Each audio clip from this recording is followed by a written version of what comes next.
E o preço do boi gordo caiu nas últimas semanas. E para a gente saber o que levou a essa queda, a gente conversa agora ao vivo com o nosso consultor de agronegócio e colunista aqui do canal, Celso Ricardo. Celso, bom dia, bem-vindo.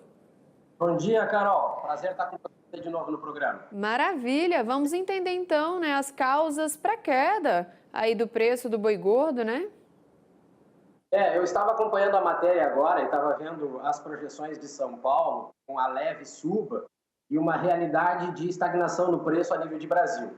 Mas o que a gente acompanha, né, e eu acompanho escalas de abates em 15 estados brasileiros, a gente vem vendo uma outra realidade que ela não vem sendo dita. Na verdade, a arroba do boi em várias praças já despencou de R$ 300, né? E tudo isso aconteceu por um fator que me preocupa, que não foi tão expressivo em termos de negociações de carne, que foi essa questão do Carrefour, né, esse posicionamento do Carrefour com relação à carne brasileira. Claro que, tendo uma ideia sobre o preço da arroba comercial de venda dos frigoríficos, que principalmente os grandes hoje, com certeza ultrapassa os R$ 1.000, a gente entende que o preço da arroba do boi do Brasil deveria ser outro. Normalmente trabalhar na casa dos R$ 400, que era a expectativa do pecuarista de chegar. Mas os frigoríficos aproveitaram essa questão do Carrefour, que é uma representatividade da França abaixo de 1%, vamos falar assim, da produção e da comercialização de carne, e estão conseguindo derrubar o preço da arroba do boi no Brasil, infelizmente para os pecuaristas que não conseguem uma estabilidade, um equilíbrio, tendo em vista que são eles, os grandes frigoríficos, que definem o preço, né, dessa matéria-prima, tão importante não só para o Brasil, em termos de um grande exportador, mas também para eles, frigoríficos, né, porque é a matéria-prima essencial. E eu entendo, a partir da minha experiência nesse setor, que os frigoríficos poderiam estar trabalhando com valores diferenciados, até mesmo para incentivar a pecuária de corte a investir no campo, coisa que a gente não vem acompanhando aí, talvez, na última década, né? Pois é, e essa é uma preocupação então para os pecuaristas, agora ainda mais no final do ano? Carol, com certeza. Nós estamos falando em um período normal, né? Que geralmente quando nós temos na realidade no Brasil duas datas importantes que fazem com que o preço da carne suba. Nós temos o Dia das Mães e o Natal. Geralmente nessa época, talvez até o final da primeira quinzena de dezembro, os preços tendem a subir da arroba do boi, até porque os frigoríficos buscam um maior estoque para as comercializações de final do ano. A partir da segunda quinzena, normalmente os frigoríficos tiram o pé das escalas, o boi já começa a perder força no preço da arroba. E isso se estende até o final do terceiro mês do ano seguinte, porque o mercado interno esfria e os mercados de exportação não têm contrato. Então a expectativa para um aumento no preço da arroba do boi, ela vai começar lá para o quarto mês do ano de 2025. Então, naturalmente, isso já acontece. Mas a gente precisa frisar que os frigoríficos têm uma estrutura financeira devido à comercialização, né, dentro do mercado interno e do mercado internacional, e vale lembrar que essa situação do Carrefour fez com que o preço da arroba do boi no Brasil baixasse, mas o preço da carne no mercado interno segue subindo. Então existe uma discrepância que favorece sempre os grandes frigoríficos, mas a pecuária de corte, sem uma representatividade, acaba absorvendo só os prejuízos, né? Pois é, e o que a gente pode esperar agora então, né, para dezembro? Qual que é a expectativa aí para essa reta final?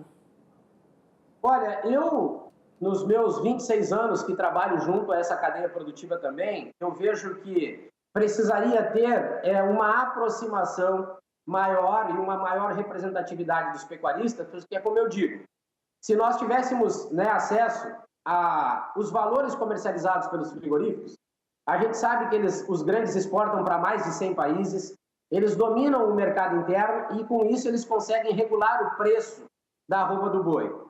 Nos últimos meses ela teve uma suba, mas foi pela baixa oferta de matéria-prima para os frigoríficos. Isso fez com que esse preço da arroba subisse em um período sem uma apresentação, né, uma justificativa plausível para essa suba, se não fosse a baixa oferta.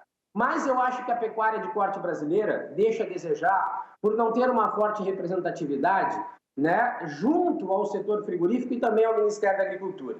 Eu acho que o ministro Carlos Fávaro, apoiando como ele apoiou o posicionamento dos frigoríficos perante esse mercado, que todo mercado é importante, mas esse mercado do Carrefour e da França não é representativo.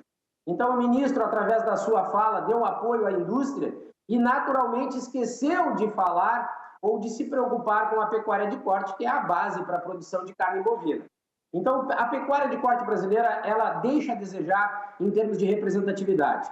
E isso faz com que, naturalmente, os grandes frigoríficos se posicionem, né, dentro dessa cadeia produtiva e consigam ter força para definir o preço ao longo dos meses e dos anos. Então, a pecuária de corte brasileira está precisando de uma boa representatividade, até porque a importância da sua matéria-prima faz com que o Brasil hoje seja esse grande exportador de carne bovina, mas que favorece os frigoríficos em termos de preço e não a pecuária de corte. Pois é, Celso. E você acha que essa questão do Carrefour teve influência nisso também? Aquela fala do CEO que repercutiu? Com certeza, com certeza. Os frigoríficos, e aí que a gente tem que entender a força, né, dos grandes frigoríficos dentro dessa cadeia produtiva. Como eu falei, todos os cenários que giraram ao entorno e a ênfase que foi dada para um mercado tão pequeno prejudicou a pecuária de corte no Brasil. Por isso que eu sempre saliento a fala, e eu acho que foi uma fala um pouco irresponsável até do ministro da Agricultura, em não ter ele através da sua função de ministro, assumido o problema e tratado diretamente com a França e o Carrefour de uma maneira diplomática, e não incentivar, né, os grandes frigoríficos a tomar a medida que tomaram, e isso deu a eles mais força ainda em termos de justificar um mercado irrisório para o Brasil, irrisório no sentido do baixo percentual de exportação e comercialização, e, em contrapartida, essa força que o ministro deu aos frigoríficos e o posicionamento dos grandes frigoríficos perante esse mercado, naturalmente derrubou o preço da arroba do boi, porque justificaram até uma menor escala de abate, uma possível paralisação de algumas unidades devido ao mercado, né, devido a esse posicionamento do Carrefour, que nós sabemos que não tem, né, uma importância tão grande para fazer uma unidade parar de abater ou reduzir as escalas de abate. Os grandes volumes e os grandes percentuais são para outros países que não tiveram nenhum problema com relação à compra da carne bovina aqui no Brasil. É isso, Celso. Muito obrigada pela participação aqui. Algo mais a declarar? Carolina, eu agradeço a oportunidade e eu espero que exista, né, a curto prazo, uma conversação entre frigoríficos e pecuaristas para que a gente consiga incentivar a pecuária de corte a melhorar, né, a matéria-prima no campo, que a gente sabe que uma boa matéria-prima oferece a eles, frigoríficos, melhores condições e melhores produtos. Um abraço e obrigado pela oportunidade. Isso, com certeza. Então a gente se encontra aí na semana que vem. Obrigada, viu? Abraço.